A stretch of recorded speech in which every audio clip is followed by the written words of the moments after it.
It. You know that song? You can crash on me all night. I'm afraid not. Okay, so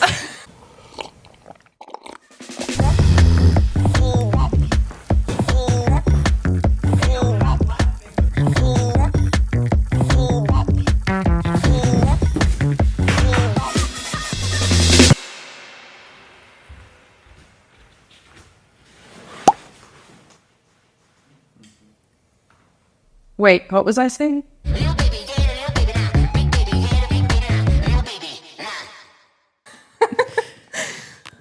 All right. This is my very tall friend, Shea. And I am very short. Indeed. So I'm going to sit on my feet, even though I got a chunk of my ass cut out this morning. It's fine. Yeah, that kind of sucks. We love a precancerous mole that we caught early. Indeed. Get your skin checked, folks. Get your skin checked. I also have to go because I also found a spot and I showed Katie and she told me I probably need to go. Yeah. And I believe her because I have a weird feeling about it. So I'm going to go. So I'll keep you guys updated. Yeah. If you have any moles, get them checked. Get them checked, please. If you have family history. If you have skin tags even, get them checked. Get them checked immediately. So, that's not what we're talking about today. It's not at all what we're talking about today. We were going to talk about, in general, the school system, because Shea just recently left teaching in public in a high school. I did. And now she has gotten her master's in school counseling, correct? Yes, indeed. And then she has like multiple jobs, like she does tutoring, she does all kinds of stuff. I'll let her elaborate. And then I am going to be homeschooling my children for several reasons. I will too. So, and sí, Yeah. sí, señora. See, I will also be homeschooling my children. So, Okay. you know, but you go ahead and you talk about, you yap about the school system and how we say the pledge and all of that fun stuff. Okay, yes. So first of all, for my credentials, I guess, so you're like, who the fuck is this bitch? So I have my degree in Spanish education and international studies from NC State, and I'm a licensed teacher, and I'm highly qualified, actually, licensed teacher in North Carolina. Pop South off. Carolina, period. In North and South. Right, indeed. And I'm also Tennessee, and I'm also in the process of getting Minnesota, which, well, I'll elaborate on that later. Yes. I'm not moving to Minnesota. Okay, so anyways, and then I started teaching, and I went back, and in 3 weeks, I will be a licensed professional school counselor. And I am licensed in K through 12 in both of those areas. So, okay. So there you go. There's the credentials. So there's the credentials. So it's not the source. Trust me, bro. It's not a random yapper. Yes. Okay. So yeah. So we're talking about the pledge first. Yes. Also, by the way, if you like feel like you're stuttering or you're like not talking clearly enough, I will edit it out. Okay. Thank you. So do not fret. I don't really feel like I'm stuttering that much. No, I'm saying like if you like have a long pause and you're like, fuck. Oh, like I don't know what to say? Yeah. Don't worry. I always know what to say. Okay. Okay. So, okay. So about the pledge. So when I was a student, at Boston Elementary, and then I went to China Grove Middle School, which was a joy. We can probably make a whole episode about China Grove Middle School, to be honest. And we probably will. We might. And then I went to Carson High School for 2 years, and then I moved to North Myrtle Beach because my mom wanted to live at the beach. That's the only reason. So then I graduated from North Myrtle Beach High School, where I taught. When I was at both of these schools, we always said the pledge in the morning, right? And like, if you're watching this, you're probably like, yeah, no, you always say the pledge. Everybody says the pledge in public school. Every day. You stand up, you put your hand on your heart. And I'm not understanding the reason still to this day, but I want to hear your elaboration. Yes. So I never really questioned it. Like, and I always was a little bit like left leaning, I guess, growing up. But I never questioned it because it was just like, oh, it's for your country, whatever. It's just what you do at school. Everyone else is doing it. And, you know, you don't want to look weird. And I never really thought anything of it. And then I went back as my frontal lobe was developing to the school that I graduated from. Indeed. And the first day I watched all my kids, like my students, stand up and say it. And I was just like, they look like robots. Yeah. It's a cult. Yeah. It's a cult. And you always, like, even when you're 6 and 7 and you're saying it, like, you don't even understand what you're saying. When you're like, one nation under God, indivisible, with liberty and justice. Yeah, like, for all. You don't even know what that means. It doesn't make sense. Like, in the standing up, like the making the kids stand up, and put the hand over the heart, and like physically doing an action while saying it is just odd to me. It is. And it always has been. It is. And I weird. think I finally came into it whenever I was in high school, because like my sophomore year, I went through the same thing where like I was having a rough day one day and I like wasn't going to stand up, and I was just like sitting at my desk, and I saw everybody, I heard all the chairs like scoot back on the floor and everybody stand up, and like I heard everything like stop, and the intercom started speaking. Miss Reagan Taylor, our class president. Right. It was always like one of the popular kids too. I was saying it. she would come over the intercom, and I heard it. I don't remember who the class president was whenever I was a sophomore, but Reagan was my class president. Yeah. So anywho, the class president will get on and say it, and then I just like watched everybody stand up, and I was like, for the first time, I'm not standing, and this feels weird. I was like, you feel left out. I'm like, this doesn't feel. Why are we anyway? Yeah. No, it's, and like, you don't realize what you're saying. So you memorize this thing to stand up and say it every day. It's so different watching it from the teacher's perspective. Cause like, I so clearly remember that, looking at them, everyone standing up and staring like this. It's like 7 a.m. Everyone's exhausted. And you're like, I work for a cult. Yeah. I work for a cult. So it's fine. Now I do want to differentiate the pledge and the national anthem. Okay. Yes. Because I don't want to be like that annoying, like army wife, whatever. But the pledge, so there's parts of the pledge that are problematic. In all of my teaching, which, I mean, it's not that much, but 2 years of teaching in person, I never stood up and said the pledge, not once. It pissed off some people too. Oh, 100%. Yeah. So one day I was in the guidance office during first period, because I have first period. It also wasn't a deliberate thing that you did either. Like, it was just like, I'm not doing that. Yeah, no, and I didn't like announce to the students. Like, yeah, it wasn't a political statement or anything. Like, Right. you literally just weren't doing it. I just wasn't doing it. It's unnecessary. It was I feel like it was like a personal political statement, but I didn't say anything to the students because, unlike, you know, what Facebook warriors say, we don't try to indoctrinate your children. We try to get your children to write their names on papers and turn things in on time, and they can't even do that. So I can't convince your kid. Period. For anyone, really. Period. Or to be gay. Just so you know. Yeah, she's not convincing your children to be gay. I can't even convince your kids to turn things in on time. I can't even convince your kids how to say their name in Spanish. So, yeah, if you were confused, she was a Spanish teacher. right. I taught Spanish 1 and 2. So She's the very white Spanish teacher. We love her. Yes. It's iconic, honestly. Anyway, so there's 2 specific parts in the pledge that I personally have a problem with. One nation under God. We have religious freedom in this country. So are we going to ruffle some feathers, or are we going to ruffle some feathers? Oh, we're absolutely going to ruffle some feathers. Yeah, because the one nation under God, for sure, with the freedom of religion, does not correlate. It does not compute. It doesn't. Doesn't calculate. It doesn't Right. add the fuck up. No, it doesn't.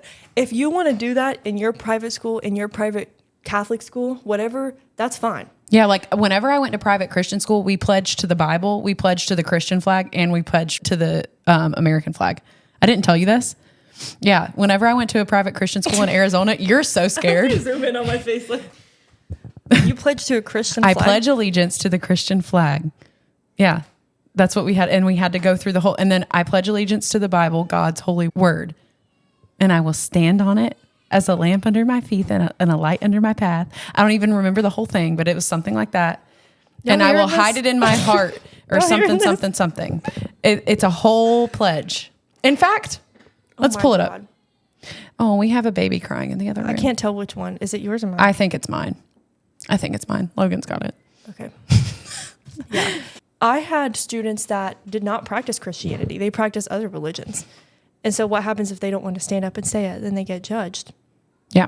And you feel left out. And that's not how public education is supposed to be. And if you don't think that, then you're not very patriotic. I'm sorry, you're just not. You're that's not patriotic at all. But you don't believe in the First Amendment and religious freedom if you think that Christianity should be integrated into schools. Exactly. I'm sorry. You're not patriotic. Bring prayer back into the schools. We need to put the Bible back in school. Sir, you belong to a cult and you're a communist. So You are a communist. I'm going to touch on this again. I'm going to read you the pledge to the Christian flag and so then the excited. pledge to the Bible. Okay. And then I'm going to tell you I'm going to talk about my cult experience and how it computes to what we're talking about right now. Okay. So The Mayor Baba cult experience? yes. Oh my God. So I have a thought that really correlates the two.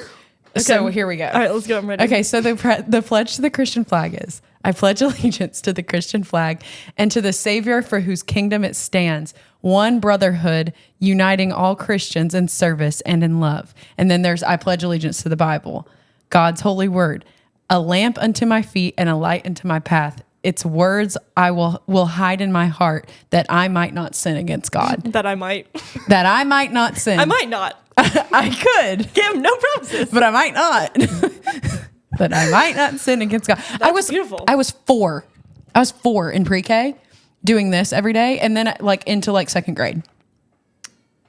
And then anytime we did Awana, do you know what Awana is? Oh my God, you probably Yes. don't. No, I went one time and my mom thought it was Okay. cult behavior. So Yes, she it pulled me is. out. So Awana is basically Christian. Sorry, Kannapolis. Awana is basically Christian Boy and Girl Scouts, but it's on steroids. So I don't know how else to explain it to you. We would have to do it every Wednesday night at Awana. Yeah, I remember this specific song that was Awana stands or Awana. Yes. You know what Oh I'm my talking God. about? I only Hold went on. one time, so I don't Awana- remember the song or Awana song. Oh wait, Awana flag pledge. There was a pledge. That's what you're talking about. Okay. I pledge allegiance to the Awana flag, which stands for the Awana Okay. clubs, whose goal is to reach boys and girls with the gospel of Christ and train them to serve him. Why are we Sir? pledging anything? I'm sorry. I Sir, don't you understand. belong to a cult. No, but making children recite a pledge. Right. Like pledges? That's the definition of indoctrinating. But here's the thing. A just is. pledge is necessary in a court of law. A pledge is necessary when swearing into the military. Right. Right. A pledge is necessary. When you're a consenting adult. A pledge is necessary when swearing into the police department, fire department, swearing into something that could take your life. Right. So why are we having kids swear into a religion? Right. Or into When they're not consenting or adults. into the country that they were literally just born in. Right. They didn't ask to be here. I don't understand. So anyway, I went to a cult last Sunday as we're filming this, okay? Because this is going to be released later. And it taught me a few things. And I can correlate it to what we're speaking on right now. So I went to this cult with Shay's sister, Bryn. Bless. And it's called the Mayor Baba. They worship Mayor Baba. Mayor Baba was this man who thought he was the avatar and the chosen one of the generation, and that he was the reincarnation of God himself. And he's from India, and he found this place in Myrtle Beach, and some woman believed in him and gave him all of her inherited family land. It was 500 acres. There's beach that has not been touched, all kinds of stuff. It's a beautiful place, okay? We went because we wanted to see the place, okay? So then I learned a few things while I was there. Listening to people talk about a God that I 1000% think that they're bullshitting about, that is literally just a man who is a narcissist that chose to say that he was God and make people follow him and forcibly have power over them. Hearing that from the lips of other people, and it wasn't about Jesus Christ, made me extremely uncomfortable. And I realized that that's how people feel whenever Christians talk about Jesus Christ, as if it's fact. Mm-hmm. And I went my whole life talking about Jesus Christ the way that these people were talking about this Mayor Baba man. And it's scary. Being a person, I thought that I was going to get raped or killed just because of how odd the behavior was. And then I realized this is the same thing. This is literally the same thing. You didn't tell me that last Sunday. That's actually a really interesting hot take. It's very interesting. And so what I have to correlate this to is having kids pledge to these things, and then also pledging to the country, how you said it's cultist behavior, the way that they all stand and they have to recite this thing as if it's fact, whenever not every, we are all individual people, and this is supposed to be a free nation. Right. And if you're trying to forcibly have somebody say something as fact, and have them believe that it is one nation under God. We're indivisible, which is the biggest bullshit lie ever. It just, injustice for all, definitely not true. Like, it's very, very much cult behavior. Yeah. I've been to a cult now, and I can tell you, it actually is cult behavior. Indeed. Yeah. The standing up and reciting things is actually, if you really visualize yourself in your high school biology class, like just think about it for a moment and listen to the chairs squeak on the floor as everybody stands up after the bell rings and the pledge starts and everybody goes like this. How weird actually is that? Moment of silence. Moment of silence. Yeah. Mm-hmm. So yeah, the other part was what you just touched on, like the liberty and justice for all. So that was kind of my personal, like, I'm not going to stand here and say there's liberty and justice for all. When there definitely isn't. When there's not. Yeah. When there's literally not. When there's a discipline plan in place at my school that specifically targets students of color. I'm not going to do that. I'm not going to do that when our elevator has been broken for years and we have a kid with cerebral palsy that can't get up the stairs. That's not liberty and justice for all. No. It's not. And that's a really good point. And I think that doesn't make me un-American. Actually, I think that makes me more American. I think that makes you extremely patriotic. Because you should be able, and we live in a free country, so I appreciate that I can speak out on this and not be scared that I'm going to, lose die, your job, right, die. or get killed. Well, I mean, you could lose your job in some places. Yeah. Well, you could, but also you can also sue them for firing you for that, though. Right? Yeah, you could file a grievance. So thank you, America. Indeed, yes, and but the way that I'm critical of my country is what, hopefully, God please, will make it a better time to live in, a better education system, more fair and more equitable, and that's kind of the goal. So one time I was sitting in the guidance office and the pledge was on and I was like, oh gosh, because normally I don't make a scene out of I just don't say it. Yeah, you just chill. I just chill. I sit and I'm working and I'm doing, whatever, grading, doing whatever I gotta do. So I'm sitting and everyone in the guidance office, all the adults are standing and I'm not. And the secretary came over to me and was like, how can you not stand for the pledge when your husband is in the military? Oh, you're a dumbass. Oh, so you're a dumbass. Right, so you're literally stupid. So I just looked at her back and I was like, I'm not going to have this argument at 8 a.m. And so I was just like, I prefer not to. And she was like, didn't your husband serve in the army in Afghanistan? And in fact, that inspires me even more that he was in the army. Right. Well, and he went and fought for this. Mm-hmm. What? So, and the other thing is Morgan, my husband, he will tell you, he actually has a really interesting take on this.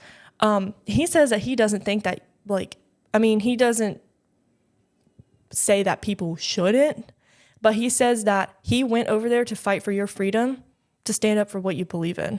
And whatever it is. Right. So even with the national anthem, he's like, if people want to kneel, that's their right. Exactly. In America. And that's what I went over there for, not for people to Am worship I me doing like God.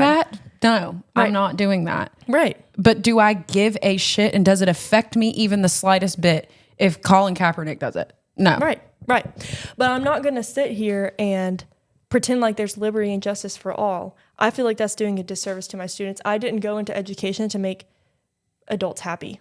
No. I went into education to try my best to do everything I can to give my students a chance at anything. Just give me a chance. Give them a chance, please. But that's why I went in. I didn't go into not ruffle some feathers. I have hot takes. Y'all have heard probably 5. And how long have we been recording? 19 minutes. But I have my hot takes. But as you get an adult and as you're a teacher who in South Carolina who is obviously pretty left leaning. I don't believe in the 2-party system, but we're not going there right now. No, we have too much time on our hands. Right. Yeah. And so I just think that it's different. As a left leaning teacher, you're gonna ruffle feathers. You're gonna make people mad. People are gonna be even by just existing. Just existing. And there was one unit that I did my first year in Spanish 2. We had a health unit, and there was a little part in there that I integrated with reading practice, whatever. But it was about the COVID vaccine. and how that's not accessible to like a lot of different, like the Hispanic community and like people who speak different languages because they don't have enough translated resources for people. And they also don't have Which enough, she's like, a Spanish teacher. This is very, very good Indeed. use of current events. Yes, very relevant, very good use of current events. Good cultural, because like we're supposed to do like culture-based content. That's So, also not even a political statement. You're just It's not. providing a statistic. yeah, and it ruffled feathers. Yeah, she got did. phone calls from people's fathers. I did. It ruffled feathers, and I was just like, I bet you can guess what the father kind of looked like and talked like. I bet you can even just picture it in your brain. oh, guess the job. Think of it in your head. A music pastor. No, I didn't know that. You didn't know that? No, I didn't know he was a music pastor. Oh my God. How fitting. Well, the main Full one. circle. Yes, indeed. Yeah, he's Full a music circle. pastor. I pledge allegiance to the Christian flag. He was also, well, and then he got especially angry whenever I emailed back and I had she, her in my email signature. But we're not going to love one another if they're gay. Obviously not. Yeah, no, we can't. We can't Good Lord. love one another, love your neighbor unless they're gay. Unless they're gay, trans, black, Hispanic, they don't speak English, they have different views than you. Speak American. Speak American. I'm about sick and tired of that. Yeah, same. Can you just speak American, please? Yeah, it is really annoying when you have like kids in your Spanish 1 and Spanish 2 class that are like, you start, because you're supposed to be in 90% plus of the target language, which is like you're supposed to be teaching Spanish for 90% of the time, even from day 1, Spanish 1. Yeah. You just make it comprehensible. So like you use body language, whatever. So it's really annoying whenever I would start doing that and kids would be like, speak American. And I'm like, you are in a Spanish classroom, sir. Sit down, Literally. or I'm giving you a 0 for participation today. Thank you and good night. Thank you and good night. Do you want to graduate? Because if you do, you need to sit down. And it's up to me. It is literally up to me. So how about let's not be offensive. Let's not say speak American and Right. let's move on with our day. Well, and that was kind of, I feel like that was kind of the goal for me as a Spanish teacher, because like you talk to so many people that take Spanish, even like Spanish 1, 2, 3, and 4, and they're like, I don't remember any Spanish at all. That my goal is not for you to walk out of my classroom and be fluent. My goal is for you to walk out and be like, wow, so many people have different lives than me, and that's okay. Yeah. That's my goal, to like expose you to other cultures.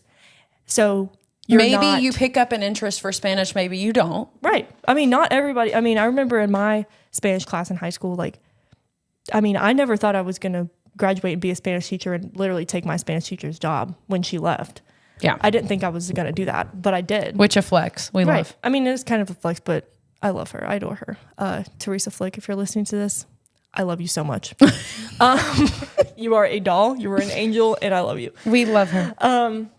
But yeah, I mean, and I think that's a hot take too, that like, I mean, of course I'm going to teach you the language throughout, but like the only thing you take out of there is that people speak different languages than me, people live different lives than I do, and that's okay, then I'm fine with that.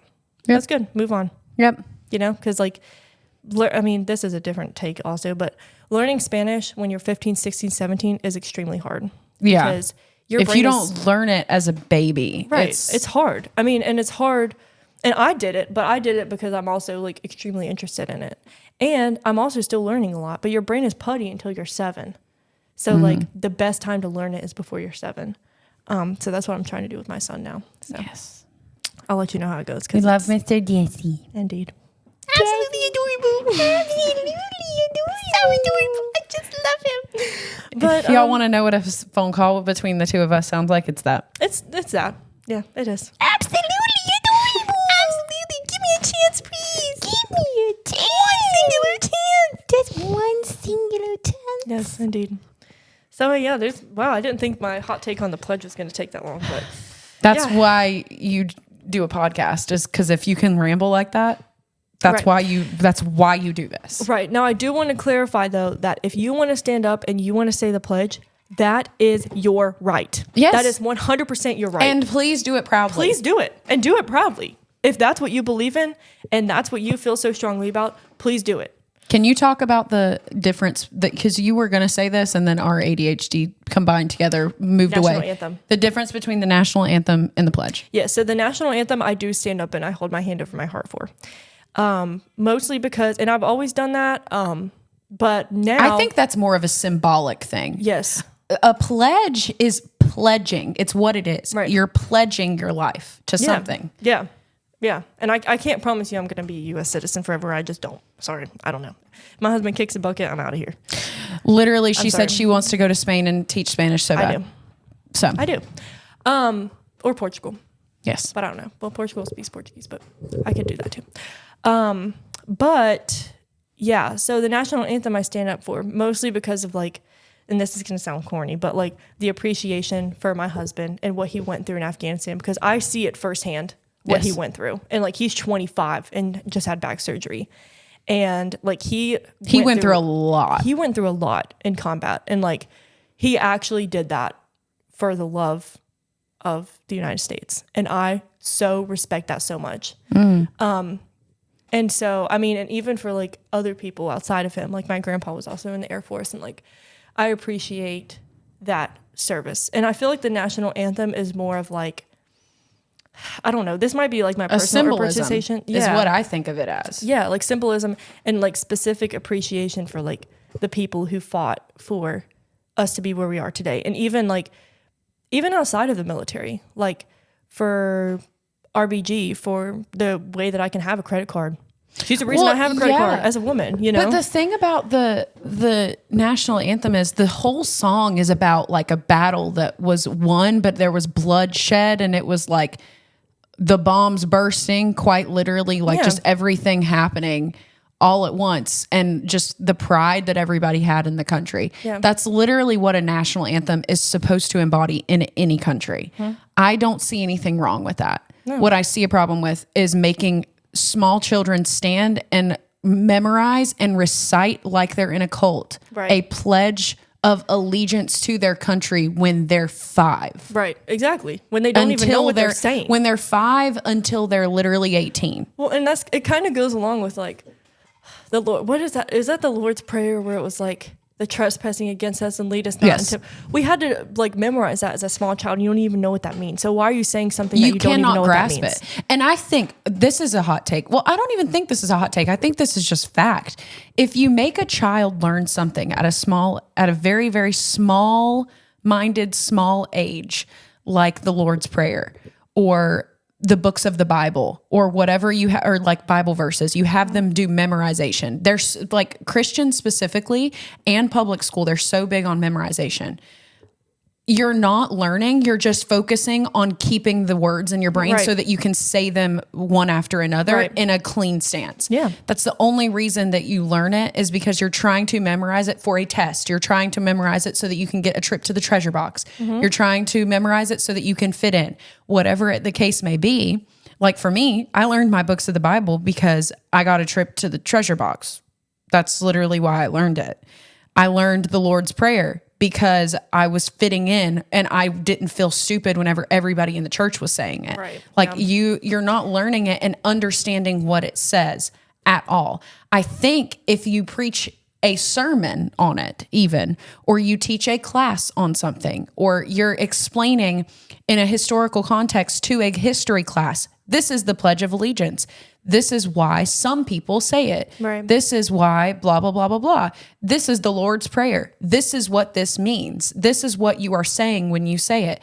That is going to resonate with somebody way more than just repeating it like a robot every day of your life over and over and over again. You're not even understanding at all. Right. Yeah, exactly. I think that's the goal, is so that you can just recite it. Right. And when be a robot. It should be understanding and consent of what you're actually saying. Yes. You know, because that's what. Think about a 5-year-old. Like, I pledge my allegiance. Do y'all even think about it? Let's pull up Google. What is an allegiance? Let's get allegiance definition. What is allegiance? Loyalty or commitment of a subordinate to a superior or of an individual to a group or cause. I'm pledging my allegiance as a 5-year-old to the United States. To a superior. I am pledging my commitment, my loyalty to this country. Was my 5-year-old ass in the Vietnam War? Please, I would love you to answer that for me and ask yourself, when you were 5 and you learned the Pledge of Allegiance and you started reciting it in your kindergarten class, what the fuck? Yeah. Were you fighting a war? Right. Were you planning on being in the military? Were you, especially little girls? What do you mean? Because you don't want us to fight in the military. Well, and so what is that about? I feel like that also and I didn't even think about this until we started talking about this, but I feel like that kind of also fosters a sense of like in children, like don't question authority. This is what we're doing. Yes, because you're made to say something. Right. This is what we're without doing. knowing what it means. Right. I don't care if you know what it doesn't mean. You're going to stand up and you're going to say it because somebody superior to you says that and you don't question it. And then you become an adult and that's when you start questioning things going, wait a minute. But like that's a really scary thing to like indoctrinate that into small children. I pledge my allegiance to the flag of the United States. What are we doing? One nation under God. This little 5-year-old indivisible. that's saying this right now in a kindergarten class, they're going home and they're just wanting a corn dog. Right. Like they want some mac and cheese. They want to play their video games or go play outside. They got to do their phonics homework. And then they're going to sleep. And then they're waking up the next morning and pledging their allegiance every day. What do you mean they're a 5-year-old who only cares about if they're going to get mac and cheese for dinner with their chicken nuggets or not? Why are they pledging an allegiance to a country? I don't understand. Yeah. It's very odd use of time. And even so, why is an 18-year-old senior in high school pledging their allegiance to a country when they're literally just trying to figure out what college they're going to get accepted to? Like, what do you mean? Right. Well, and another thing is a lot of people like on Facebook and whatever, TikTok, whatever, say, bring prayer back in school. Bring God back in school. Facebook. It's still there. It's literally Facebook. Yeah, no, it's still there. Yeah. God is still there every day. One nation under God, indivisible, liberty and justice for all. Literally, God is in school. What do you mean? He's literally in school. He's in, what is that And called? in fact, YCI? He's in that too. Yes, FCA, YCI, Young Life. Yeah, he's there too. So don't worry. See you at the poll. And there are teachers at schools that I taught at that have posters on the wall of like crosses and like Bible verses. And no, he's still there. He's still there. So don't get mad. The thing is that God is 1000% allowed in school. Right. But everybody's so mad that it's not like shoved down children's throats even more than it already is. Right. When God does not belong in public school. Like, hot fucking take. No, God it doesn't. does not belong in public school. You want to know what belongs in public school? History class, science, biology, math, STEM, like English, finance. Actually, personal finance needs to honestly, in public school, it needs to replace the pledge. How about we spend the first 10 minutes of school every day talking about finance? I will say that's a good thing. Horry County Schools specifically had just integrated a requirement for 9th graders to take a personal finance class. And as they should. Right. And that's how it should be. I think that we need less of the bullshit ass clubs. Yes. And all of that other stuff. I don't think that religious club, like if you want to do like a religious club on your own dime, that's fine. Right. But I think that clubs Your own and time. extracurriculars that you should be a part of in school should teach you life skills. If you want to learn about finances, if you want to learn about credit cards, if you want to learn about debt, loans, you want to learn how to sew so that you can fix your own clothing. If you want to learn interior design, because I took one interior design class. If you want to learn photography, like stuff that are life skills that you can use in a family one day. Why are we literally just talking about religion whenever these same people are going to youth group on Wednesday, Young Life on Tuesday night, and church on Sunday, and whatever else they've got going on? Like, they know already about the gospel. Everybody in that high school in America already knows the gospel. They need to learn how to pay bills. Like, no, I do think that a lot, because like you'll hear your grandma say like, oh my God, back in my day, we learned how to sew. We took, family consumer. We took, what was it called? Like home economics or whatever. I have a hot take on this one too. I think that has been slowly like drawn out of public schools because of capitalism. yes. Because they don't want you to know how to fix your own clothes. They do because not. they want you to go No. buy new clothes. They don't want you to figure out how to do your taxes to write a check because they Wood want shop? you to go to an accountant. Can we talk about wood shop? Logan did not even know how to like make a shelf when we got married. And the only reason I knew how to make a shelf is because my dad taught me. Yeah. But Logan's parents, like, they didn't really build anything when Logan was growing up, and it wasn't available in school. There was some things available at Carson that were like building stuff. Yeah, like masonry. Yeah, and he did that. masonry, but why does he need to learn how to mason a brick? He needs to learn how to like build a shelf. Yeah, but they don't want you to do that. They Fix want a you to patch order on the wall. Yeah, they know. Like, they want you to get one from IKEA. I had to, because you to my spend money. dad knew how. That's the only reason I knew. It wasn't available to me at school. Yeah. Neither was it available for Logan. I don't know how to sew. I'm trying to learn how to sew because I want to fix my own stitches on my clothing because I'm tired of over consuming. Like, we are teaching the wrong things in school. We're too worried about making sure that kids memorize the pledge and making sure that everybody learns just like calculus for whatever freaking reason. I've not used math aside from using a calculator for my own accounting for my business. I've not used any of that outside of school. Spanish, that's essential. There are two languages that are most heavily spoke in this country, and it is Spanish and English. I think that why is it that we have a public school system and not every citizen that has attended public school, why are we not bilingual? And it needs to start earlier because we act like we're so developed and we're so all this And then you that. don't take Spanish class until high school. Right. Well, why? in European countries, if you go there, like, because when I went to Spain, I studied abroad in Spain after my first year of college. And I remember going there and being like, I'm bilingual. This is a flex. And it was not a flex because most people are trilingual. Yeah. Or they speak 4. Whenever I went to Africa, they spoke 5 to 6. Yeah. But we only speak 1, and they don't even have an education system in Africa, and they were speaking like 6 languages. Yeah, like a civilized, Well, and the other thing is, in the United States, we don't even have a federally established language. So why speak American? What is that exactly?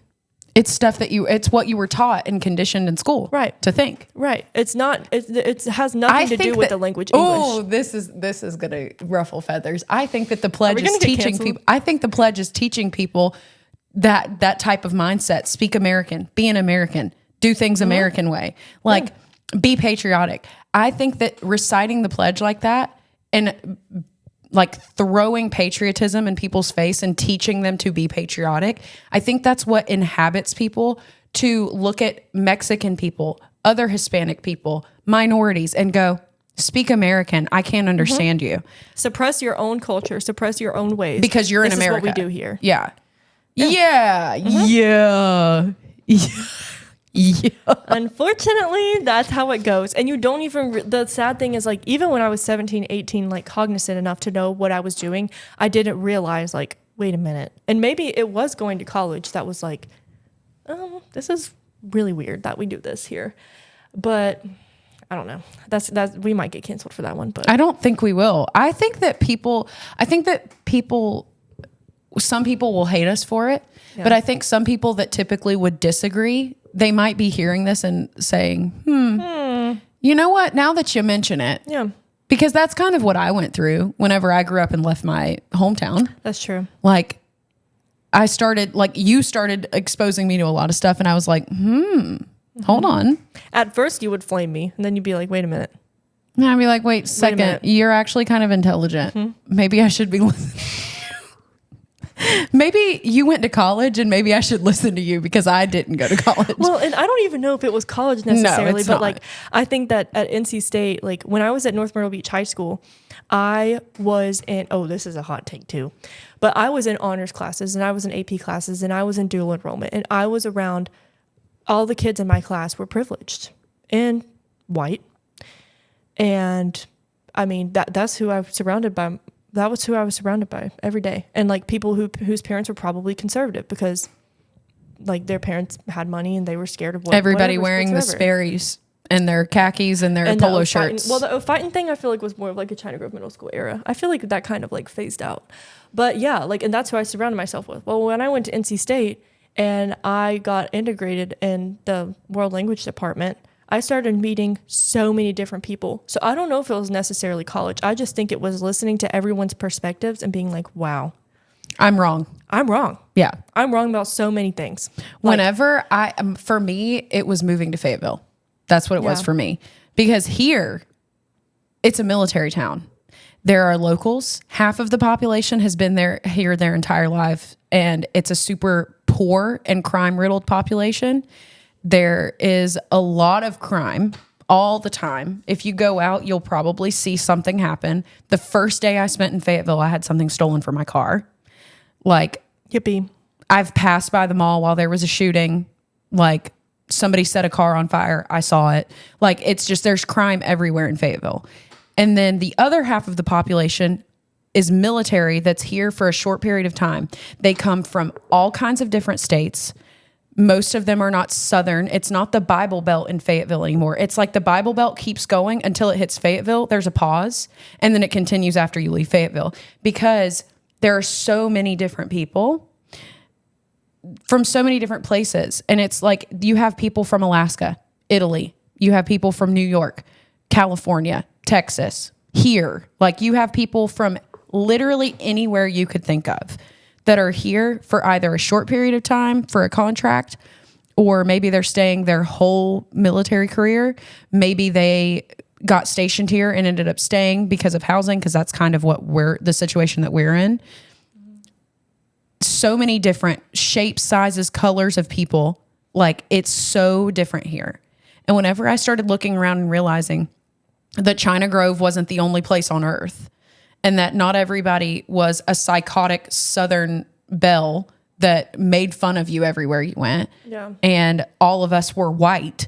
Whenever I realized that the majority of the population isn't always white, I was like, you know what? I'm kind of stupid for real. Well, and the thing is, like, you weren't stupid. You just didn't know better. And I think that, like, a lot, like, even ignorance. Me. Yeah. Yeah. Well, and even if you're listening to this and you're like, wow, she's dumb. You really need to start saying the pledge in the morning, blah, blah. If you think that, I don't think you're stupid. I just think that you're conditioned. Yes. And I also think that you are a collection of everything that you've ever been through and everyone you've ever talked to. And if you don't expand that circle, you're going to be stuck exactly where you are then for the rest of your life. You're not going to grow. And I don't think that everyone should necessarily agree with me, but I have this opinion because of the people that I've talked to. I was a public school teacher. I now teach online, so I don't really like deal with that, but yeah. So, we have children crying, by the way. We do. It's fine. Is that mine or yours? That's Wesley. Okay. That's baby cry. Yeah, that's definitely baby cry. He's frustrated about something. Okay. But anyway, you have this opinion. Right. So there you go. Yeah. That's all. I mean, and like I said, you're everything that you've ever been through and talked to, and you feel very passionate about certain things, maybe because of stuff that you've been through, but you're stupid if you don't agree. Why? Why do I want to release this as a bonus? Because I've been noticing a lot of people are like, I got done with the episode and I wanted to listen to another one. And like, this is going to be one of those ones that people are going to be pissed that they have to wait a whole week for another one. I feel like I should release this on Tuesday or something. Yeah, maybe. That would be cool. People would be like, thank you. Right. Thank you. You're giving me something to listen to on the way to work. Because that's literally what people have been texting me. They're like, I listened to this on the way to work. Yeah. And that's what I did. I actually sat and I watched her first episode on my YouTube TV, and I made Jesse, I put him in the high chair in front of it, and I made him watch it. Talk about indoctrination. Talk about indoctrinating your child. Right. Period. Screen time. Yep. Screen time. You're going to watch this and you're going to like it. Miss Rachel Unfiltered. Yes, Miss Rachel, but cussing. But cussing. And talking about things that probably aren't child appropriate. Right. It's fine. It's fine. The first one was just talk about you leaving photography. He's not even fully talking yet. He's fine. No, he's fine. He's not going to remember this. It's good for his language development. Sí. Señor. Sí. Sí. Sí, indeed. But yeah, so there's that. I think this was a very productive episode. Indeed. Not really, though, because the Stay only thing tuned really for if we get canceled or not. If we do, personally, I don't care, because you know what? I'm not famous enough to care. This is America, and I can believe what I want. I'll have plenty of people that agree with me. So, yep. If you don't agree with me, that's fine. Come back next week. Right. I probably won't talk about something like this again, because I've got a lot of other topics under my belt. If you have me, you probably will. Oh, if I have Shea on here, just buckle up. If you see Shea's name on the title, just know it's cancelable. Right. If you are a snowflake, just run away. Move along. Float. If you get offended, just move along. Float to Switzerland for a week and then come back. come back the next week. But me getting mad about stuff, by the way, has actually done stuff. Like the elevator being broken, I didn't just get mad and not say the pledge. I filed a complaint with the Office of Civil Rights in D.C., and it turned into a whole investigation. Yeah, because the child can't get to his freaking class. He Right. can't, and he couldn't get to my classroom. He can't go to For 4 things months. up above where he needs to be Yeah. for certain instruction. He can only attend things on the bottom floor. Right. And that's not fair. Yeah, that's not fair. equitable. That's not, and it's supposed to be, there's supposed to be equity in schools. So tell me how that's justice for all. Please tell me. So I come back from maternity Yes. leave and this kid was, he was in the library because he couldn't get up the stairs. So I filed a complaint anyway. Long story short, it went through and there was a lawyer involved and they did a whole investigation and they ended up being guilty. The school district ended up being guilty of, discrimination, yeah, against somebody with physical disabilities. And long story short, the elevator works now. So, As it should. period, as it should. And then I promptly resigned. As you should. Not because of that, because I wanted to be at home with my kid. I'd probably still be at ATA, like teaching. They I lost a didn't. good one, though. They did. So anywho, we have to go because my child is screaming. Right, we do so, have to go. We got to go check on Logan. We got to go bail him out because poor guy is locked in Derek's room with her kid, my kid, and my baby. The other kid. So there's 3 kids and one of them is screaming at the top of their lungs. So So we'll see you later, I guess. let's go comfort that man. Thank you for joining us. I don't know if they probably can't hear it because the sound quality on this like buffers out everything. No, that's what I was telling you earlier. Like you can't, when you're like, Simpa's nails on the But floor. that poor baby. Oh my goodness. Okay. Okay, Logan Thank you has very left the much. room. We're leaving. Goodbye. Goodbye.